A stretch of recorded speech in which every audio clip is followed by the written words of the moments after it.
Welcome, everybody. I'm happy you're listening, happy you're engaging. Just to fill in on what's happening here in terms of the later episodes, we're beginning a new season to talk about therapeutic mending. It is something that I'm writing about, and so we're going to explore it a little bit more personal, covering certain aspects that I've missed or that only come in audio format. But either way, enjoy listening, and if you have questions, comments, please let me know.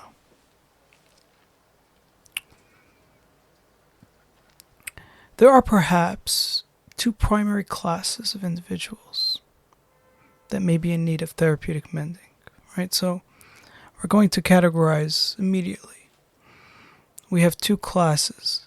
On one side, we have those engaged in a conscious continuum, and the other, those involved in an interactive structure. For those of you that are new to my language, unfortunately, I am bound to some new terms, and I will fill you in. Conscious continuum is simply the participation of civilization on the rudimentary level, right? I just call it that because it's hard to perform a term that doesn't encroach upon different scientific fields, right? If I say structuralism, that has an architectural connotation, and so therefore I'm just going to call it that. And on the other side is interactive structure. You could find most religions there. You could find groups, cults. You could find external, countries that are not participating in the Western, canon, as it were, meaning they're participating as an inference. Okay, so either way, let's consider these two groups as they represent different ways the psyche interacts with the external world, right? So then therapeutic mending is going to manifest differently for each of these groups, each of these classes. And perhaps they are the only ones that truly need mending. There are other classes, but for this discussion, we're just speaking of extremes to get the picture of therapeutic mending, because that's what we're after. That's the subject at hand. Now, the second class, the one involved in the interactive structure, is perhaps the more intriguing. They require therapeutic mending despite the fact of the prevalence of interactivity, and often seems like it would naturally regulate instability as the psyche. Okay, so the interactive domain, an experience where the family body is the classic. It's domestication, right? It's interactive, but it's not fundamentally the public reality, right? It's not the society. Nobody would say the family is a society. So it is them, the interactive structure, that would seem, right? There's a natural validation process. So everybody's validating each other's existence and for sure the information that comes out. So it would seem that one wouldn't need to encroach upon the subject of therapeutic mending. With constant interaction, one might expect a continual flow of amelioration, a natural course of stabilization with one's internal world. However, this is not the case, and unfortunately it's not the case, because we would find that it's going to become more complex in such a domain. Instead, we find that the interactive domain, while seemingly centered on a specific context, actually demands the individual psyche project its internal states in alignment with the particular interaction. Right? The loop of the interactive domain, the cyclical nature of it, means that one needs to adhere, let's say the classic interactive domain is the family body, right? So one naturally needs to project their infantile states to attend to infancy, to infants, right?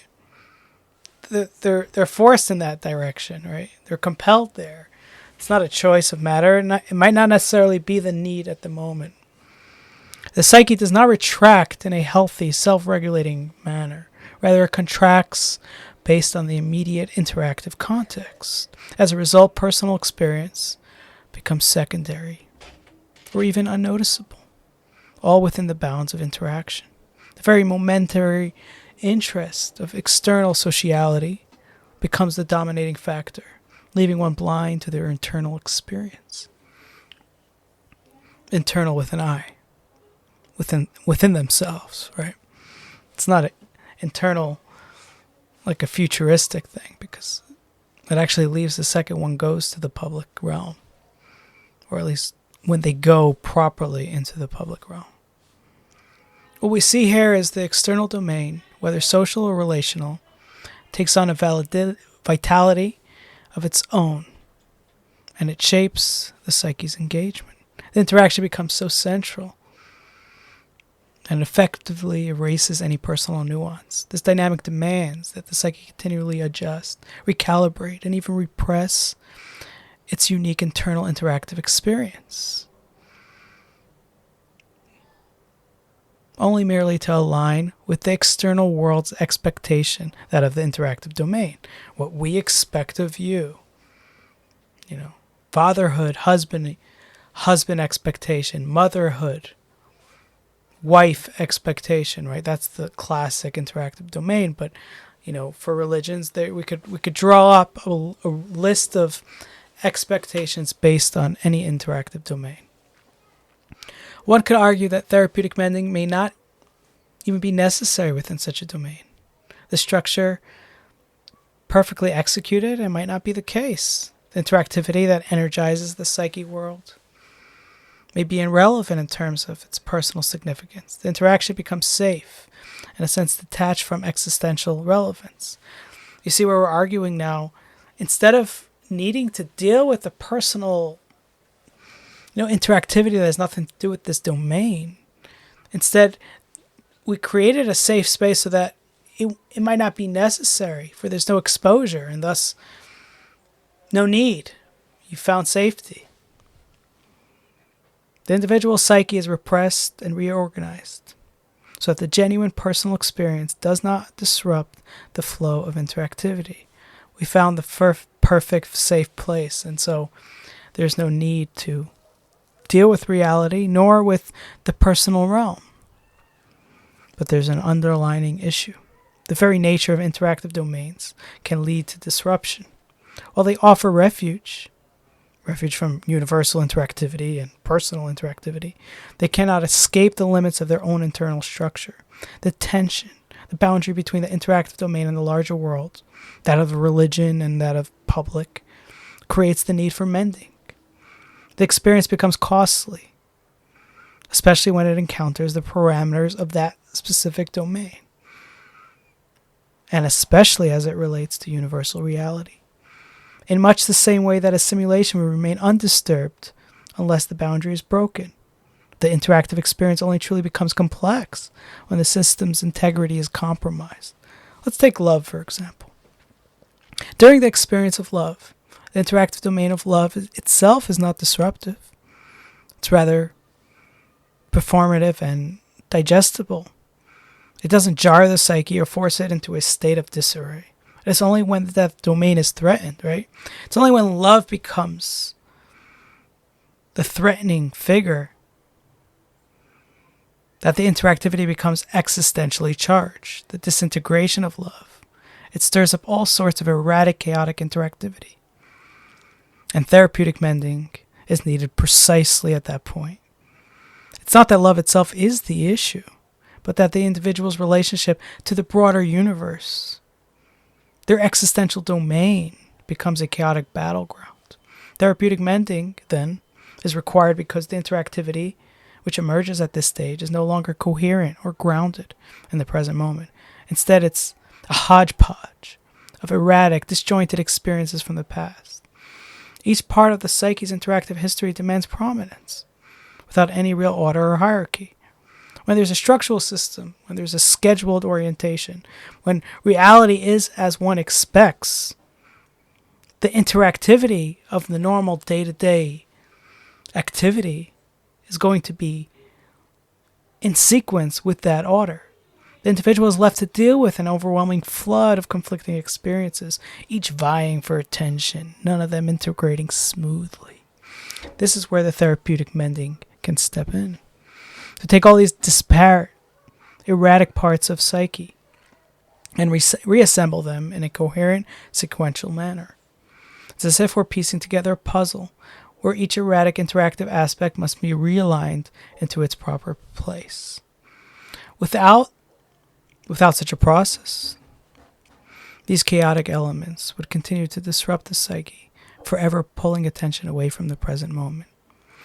Now let's consider why this process is natural, and in some cases and manual in others, right?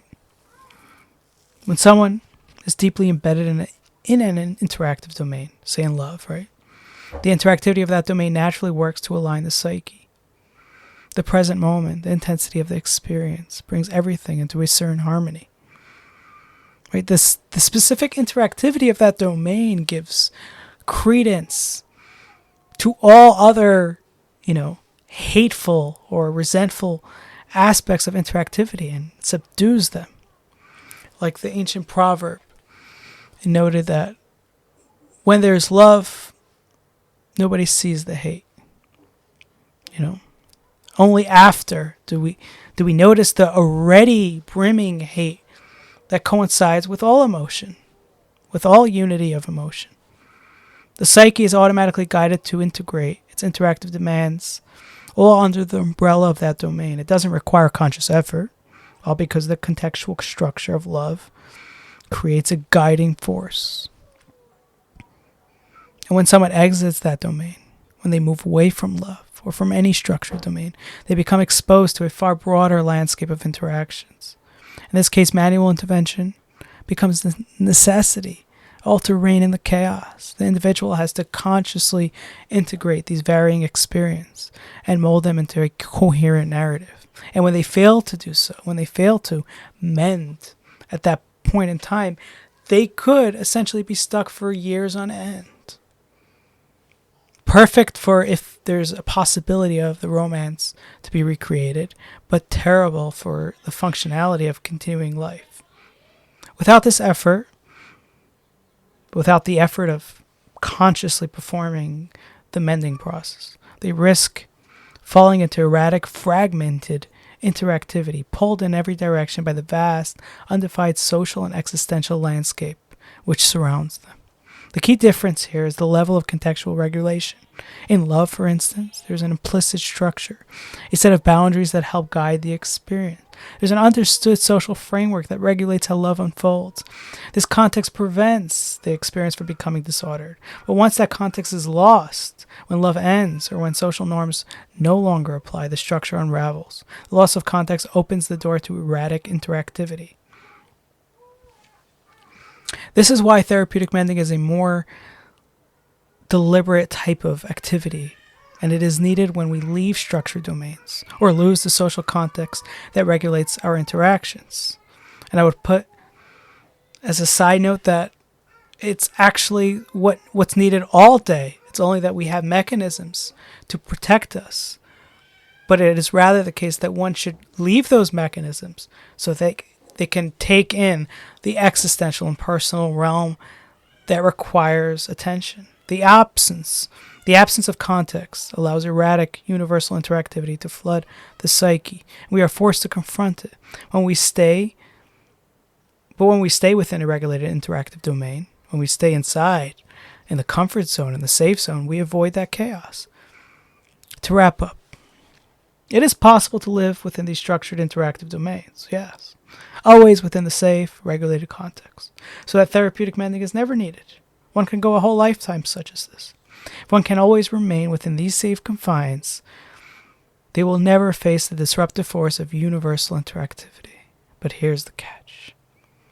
If one ever questions or moves beyond the domain, they'll be thrust into the realm of erratic interactivity where therapeutic mending becomes a conscious, deliberate necessity.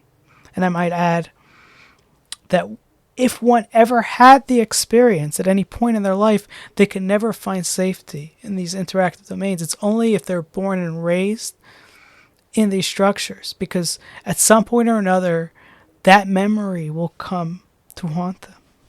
Ultimately, therapeutic mending is about the integration of these disparate interactive elements, the reconciling of past and present, the realignment of the psyche's internal experiences, all into a coherent, present-focused state. Whether it happens naturally, as in the case of love, or requires conscious effort, as with the breakdown of interactive domains, it is the key to overcoming the chaos and finding balance again, and especially healthy social interactivity. Thank you for joining me today as we we've unpacked this complex notion of therapeutic mending and interactive domains. It's clear that our relationships with these external structures, the domains which we engage, play a crucial role in how we maintain or disrupt our internal harmony. As always, if you enjoyed this episode, don't forget to subscribe, participate, give me a comment. Until next time, take care of your psyche. Be mindful of your domains. Let me know if you'd like to make any adjustments.